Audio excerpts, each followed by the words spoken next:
कि गर चाहते हो देखना मेरी उड़ान को, गर चाहते हो देखना मेरी उड़ान को, तो जाओ पहले ऊंचा करो आसमान को। गर चाहते हो देखना मेरी उड़ान को, तो जाओ पहले ऊंचा करो आसमान को। मुझे कुछ सुनाने को कहा है, तो देखिए मैं सच बताऊं आपको, मुझसे कविता नहीं बनती, शायरी नहीं बनती, मैं लिखने के कायदे कानून नहीं जानता, लेकिन इसके बाद भी देश दुनिया का प्यार अगर मिलता है तो उसके पीछे सिर्फ एक कारण है, वो है संवेदना। और मैं आप लोगों से भी वही कहूँगा कि बेशक लिखने के दांव पेच ना आते हो, लेकिन अपनी कविता में संवेदना और एहसास ज़रूर रखिएगा। मैं उन खुशनसीब लोगों में से हूँ जिसका लिखा हुआ पढ़ा जाता है, मंचों से संचालन में कोट किया जाता है, और मैं आपको बताऊं कि 50 परिवार मेरी कविता ने टूटने से बचाए हैं। ये मेरे लिए सबसे बड़े गौरव की बात है। चलिए बात वहीं से शुरू करता हूँ। बहुत सारे नारी शक्ति बैठी हुई है। मैं आज कुछ मुक्तक आप लोगों के लिए पढ़ता हूँ और आप लोगों की तरफ से पढ़ता हूँ।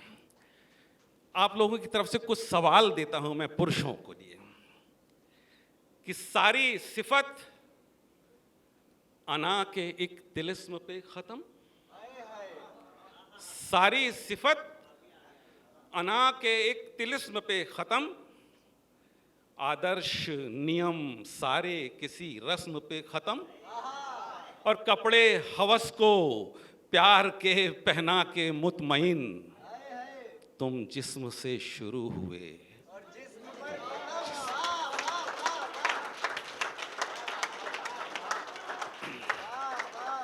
सिर्फ महसूस कर लीजिएगा मेरी पंक्तियों को। मुझे याद है कि श्रद्धेय दादा नीरज जी ने कहा था कि बेटे तेरी पंक्तियां घरों की दीवारों पे, सड़कों पे लिखी होनी चाहिए, क्योंकि इसकी बहुत ज़रूरत है, क्योंकि लिफाफों के लिए दुनिया लिख रही है, समाज के लिए तू लिख रहा है। बस आशीर्वाद दीजिएगा कि कपड़े हवस को प्यार के पहना के मुतमईन, तुम जिस्म से शुरू हुए, तुम जिस्म पर ख़त्म। और एक बात देखिए कि जो औरत को, नारी को सिर्फ शरीर समझते हैं, नारी की तरफ से एक चैलेंज उन पुरुषों के लिए। मैं दावा करता हूं कि आपके रोंगटे खड़े हो जाएंगे अगर आप इन पंक्तियों को महसूस कर लेंगे तो। जानू कहते हैं जांग को, मुंतज़िर यानी इंतज़ार कर रहे हैं, लहत कहते हैं कब्र को। जो मेरे जैसे अनपढ़ लोग हैं मैं उनके लिए बता रहा हूं, लेकिन अब चित्र देखें। मेरी आंखों में आंखें डाल दो, मेरी आंखों में आंखें डाल लो, जानू पे सर धर लो। मेरी आंखों में आंखें डाल लो, जानू पे सर धर लो, मेरे हर अंग को चूमो, मुझे आगोश में भर लो। चले आओ लहद खोदो, तुम्हारी मुंतज़िर हूं मैं, बदन से प्यार था तुमको, बदन से प्यार तो कर लो।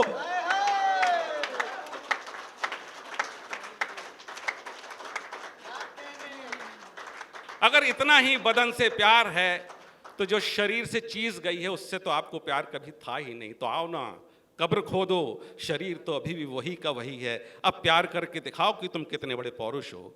कि मेरी आंखों में आंखें डाल लो, जानू पे सर धर लो, मेरे हर अंग को चूमो, मुझे आगोश में भर लो। चले आओ लहद खोदो, तुम्हारी मुंतज़िर हूँ मैं, बदन से प्यार था तुमको, बदन से प्यार तो कर लो।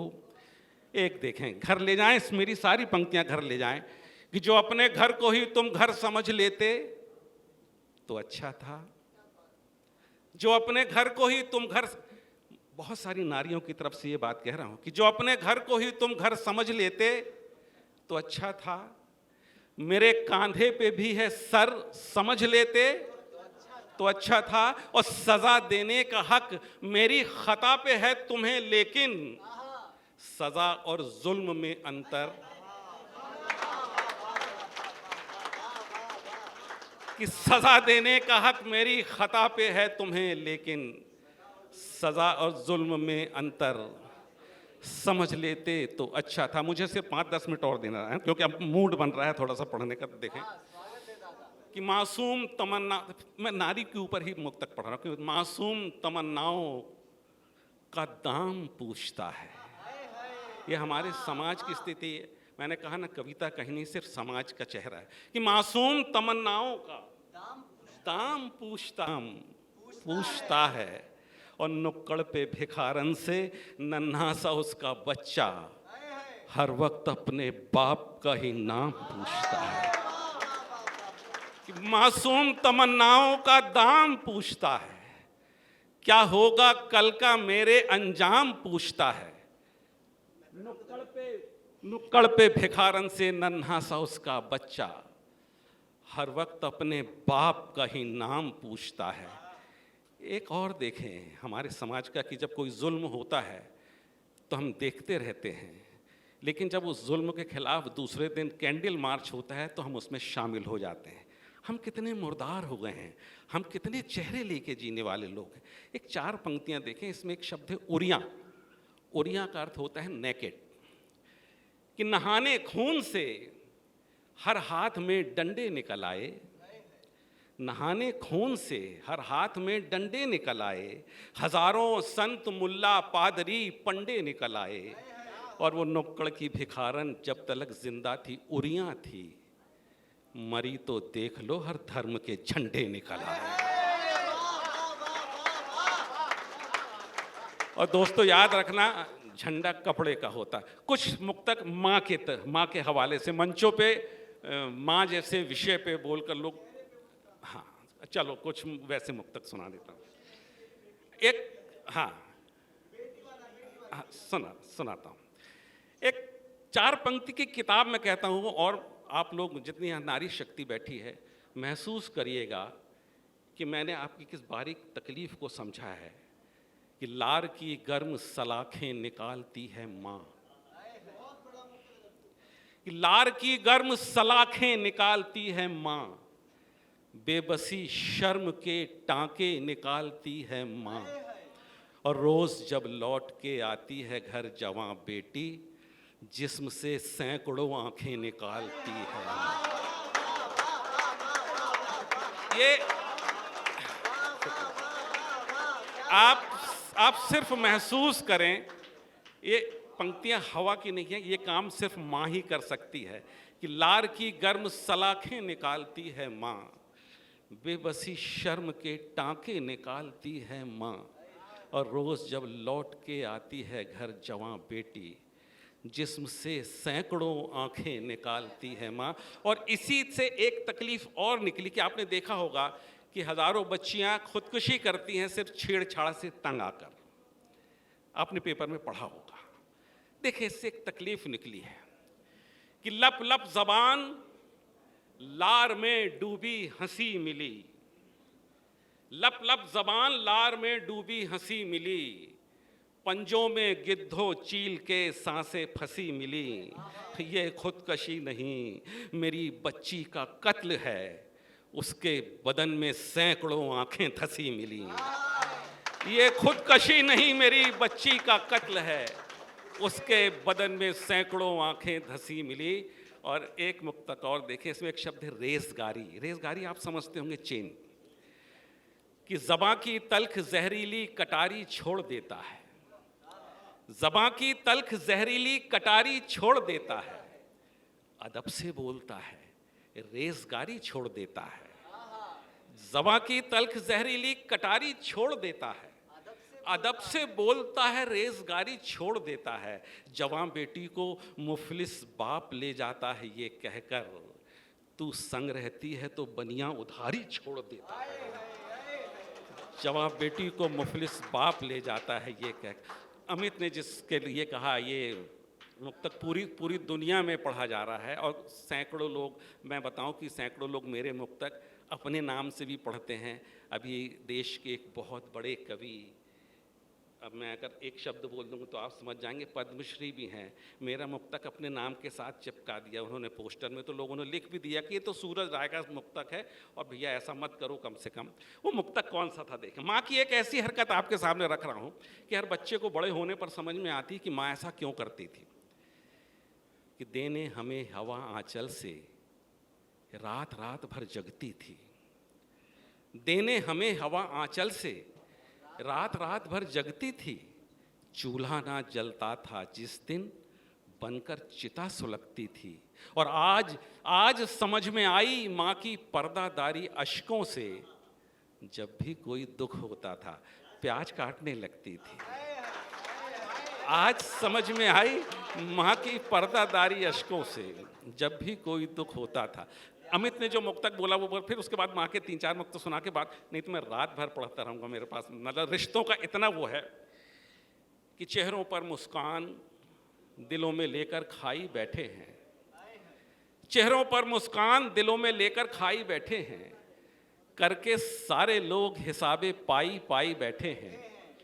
आज वसीयत करने वाले हैं बाबूजी दौलत की, घर में पहली बार इकट्ठे सारे भाई बैठे हैं। आज वसीयत करने वाले हैं बाबूजी दौलत की, घर में पहली बार इकट्ठे सारे भाई बैठे हैं। लहजा अंगारा देखा है, अच्छा, लहजा अंगारा देखा है, रिश्ता बेचारा देखा है। माँ की कोख में जुड़वा थे जो, उनमें बंटवारा देखा है। माँ की कोख में जुड़वा थे जो, उनमें बंटवारा देखा है। एक चित्र देखें, ऐसे मैंने कहा मैं रात भर पढ़ता रहूँगा। खैर चूंकि पूरा परिवार बैठा हुआ है कि एक चित्र देखें। कौन सा बोला? हाँ, घर के दरो दीवार से डरना पड़ा मुझे। माँ के सुना दूं फिर उसको सुनाता हूँ। रहना, सोना, खाना सब उस मंदिर में।